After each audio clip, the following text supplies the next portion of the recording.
9 сынып білім алушысы Кенжебек Жанел. Жұбан Молдағалиев. Мен қазақпын. Мен қазақпын. Мың өліп, мың тірілген. Жүрдегімде таныстым мұң тілімен. Жылағанда жүрегім күн тұтылып, қуанғанда күлкімнен түнтілген. Мен қазақпын, ажалсыз анамын мен. Құрсағыма сыйдырам даланы мен. Пәк сәбимін бесікте өлдеген, дәуірлермен құрдаспын данаммен.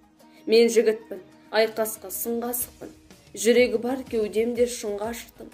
Жанартаудай жойқынмын жұлқынғанда, шарықтасам қыран боп шыңға шықтым. Мен қара көз сұлумын, сайтан қызбын. Сайрай қалсам тілімнен балтам қыздым. Сүйер болсам өмірдей өле сүйдім, қас батырмен қайрасқан балтам жүзім. Осындай боп білмеймін, кімнен тудым. Бәлки қайсақ, бәлки бір ғұннан тудым. Деп шатыпты біреулер күннен тудым. Жоқ сырамен қара құл күннен тудым.